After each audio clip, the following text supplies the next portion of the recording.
Hello and welcome to another episode of Bad Seed Brighton. To paraphrase Robin Williams in Good Morning Vietnam, Da Nang me, take me out and hang me. It's been a hard October the last couple of weeks. So I've had COVID for the first time. 5 years, managed to avoid getting that, and don't recommend it. It's not pleasant. And then the second fly in the ointment for October, I've taken my house off the market.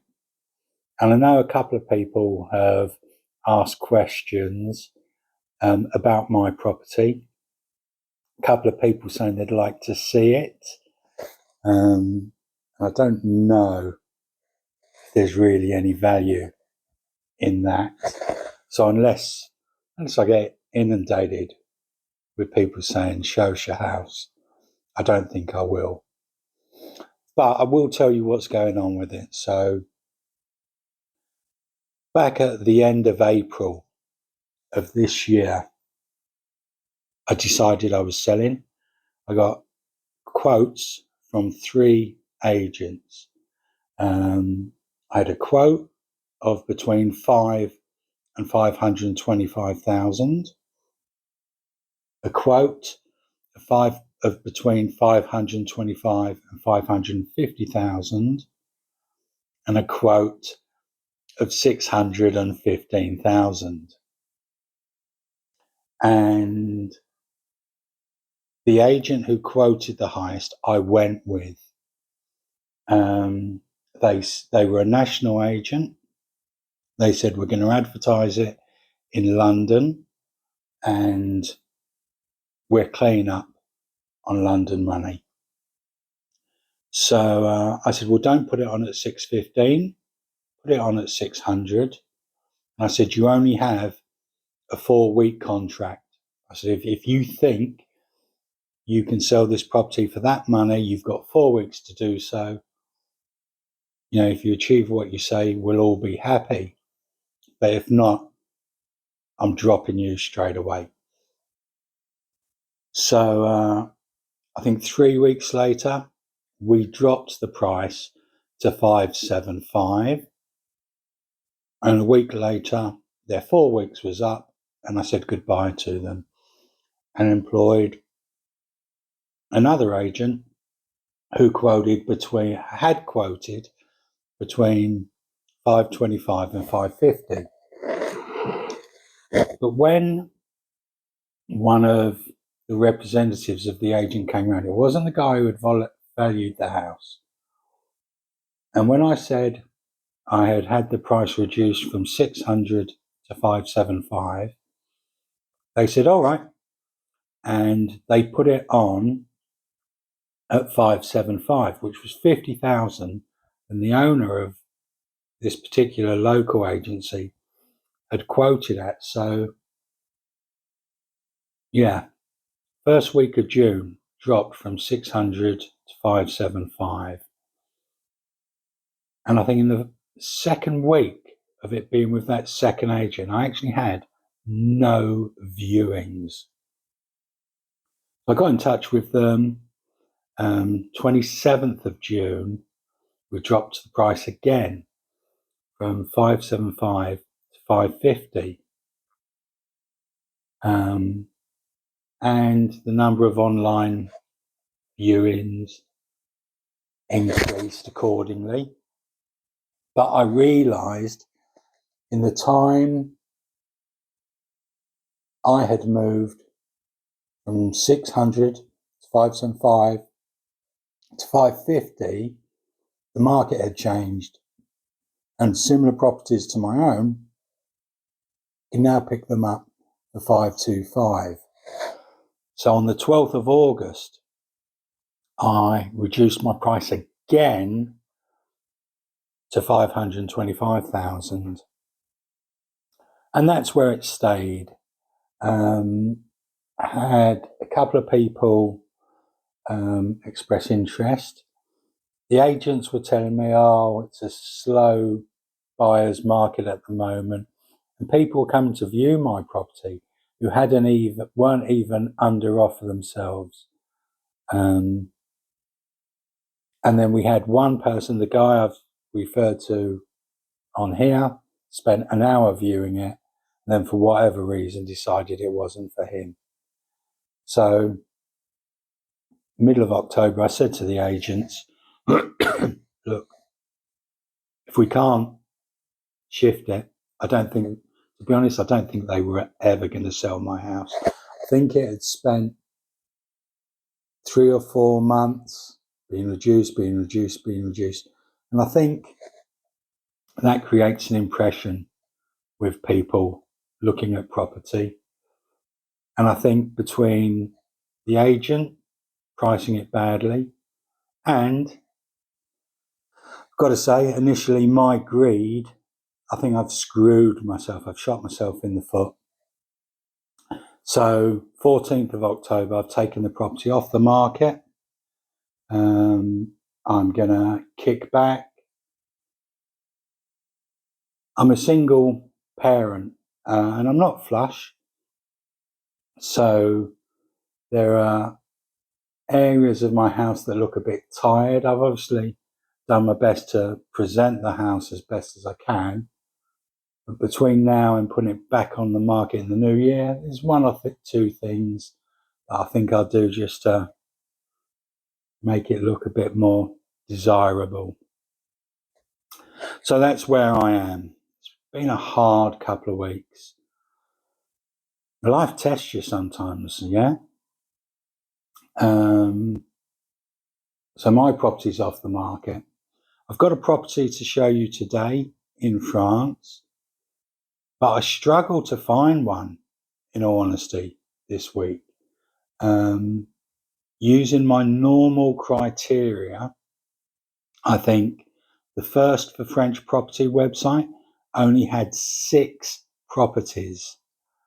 FrenchProperty.com only had 9, and C'est Logère had 35. And the property I'm going to show you today is via the C'estLogère.com website. It's via one of the IAD chain immobiliers. And with that, I guess that's enough of me talking. Let's show you this week's property of the week. So yes, as I say, this property is advertised on the C'estLogère website. It's described as being a charming house to renovate, ideally located in the countryside of Montaudin, on the edge of a river and away from any noise. This farmhouse offers immense potential to be transformed into a family home, embellished with many gîtes outbuildings. The main house is habitable as is, comprised 3 bedrooms, a bathroom and living spaces, as well as a convertible attic and an additional living area to be completely renovated.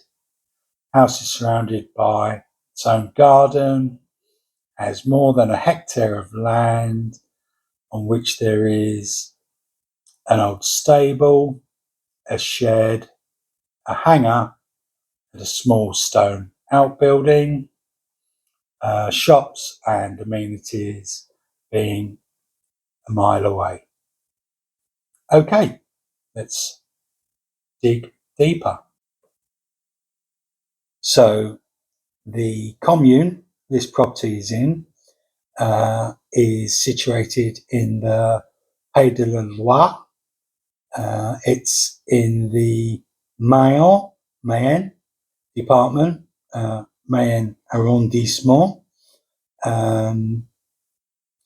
Like so many of the places we look at, very low population density. You've got 41 people per square kilometre. That's 110 people per square mile. Actual official population as of 2021 was 893.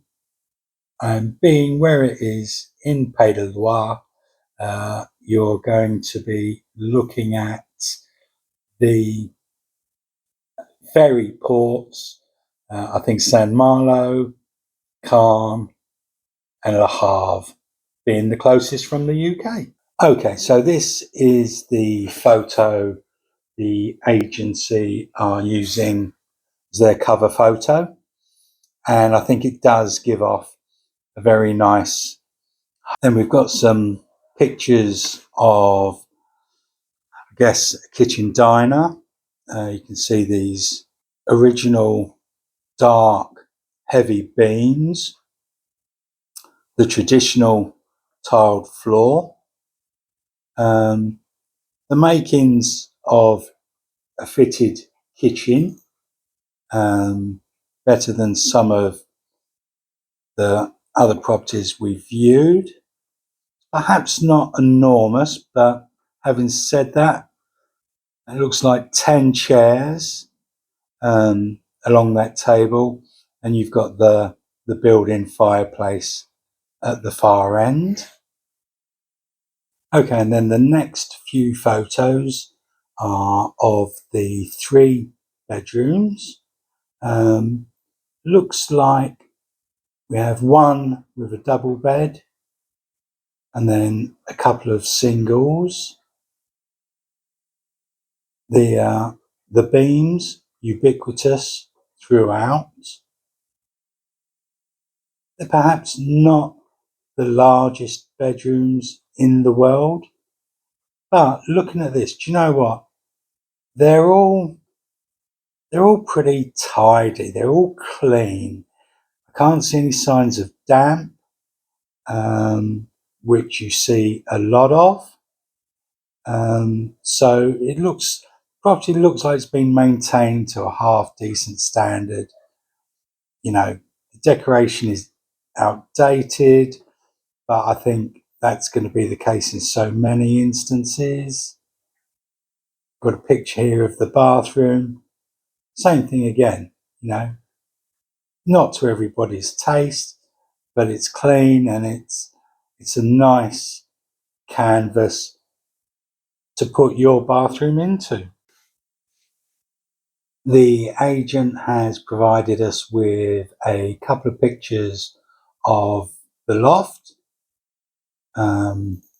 which again looks clean, looks dry, looks well maintained. I can't see any obvious signs of damp there.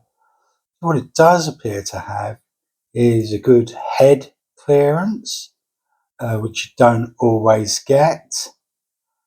In that second picture, although it looks dry, you can see there's a lot of daylight coming in through that roof. So you're going to be obviously taking full waterproofing and insulation before you could actually do anything with the loft. But again, it's a good space. Okay, and then finally, we've got a selection of photos of the outbuildings, which this property has a lot of. So there's a picture here of, don't know whether this was small bread oven at some point. Again, solid, square looking wood store. Also showing that there is some hard standing and also some, mature gardens, which I think speaks well of the property. 2 further Outbuildings here. Obviously the property on the left, and then let's say a medium size open barn on the right. So I'm already losing track. I don't know if the building on the right is one we've already seen, but then on the left here, we've got something that looks like a hangar. And if I'm correct, this is the inside of the hangar. You can see there's plenty of room there, whether it would be for turning that into a workshop, or whether you would use it for overwintering livestock. You've got loads of room here. Is this yet another building, or one we've already looked at? Don't think we've seen the one with the tin roof before, so that's possibly new. And then in addition to all of those, there's this large open hangar. I'm going to be honest, I think if this was me, I would probably just remove this. It's got so many outbuildings. Do you really need this one as well? I don't know. Okay, so there you go. Situated in the commune of Montaudin in Mayenne, Pays de Loire. Main building, just over 80 square metres, 11,000 square metres of land. 4 rooms, I think, including 3 bedrooms. More outbuildings than you can shake a stick at. The asking price, True Immobilier IAD, currently being asked for €134,000. So there you go. €135,000, which I think €135,000, which, when you say okay, make a reduction for not offering the full asking price, but then add in, let's say, the same back on for notaire fees. €135,000, that's about £112,000, or about $146,000. And I see quite a few of you Americans looking at these videos. Thanks for watching. I'm going to call it there for today. Probably get back to bed, to be honest with you. Thank you for watching. The last video did really well. It's been my best performing video so far. Thank you to everybody who commented. Thank you to everybody who liked it or subscribed. Be back soon with another property. Until then, have a great week. Thank you for watching. Take care.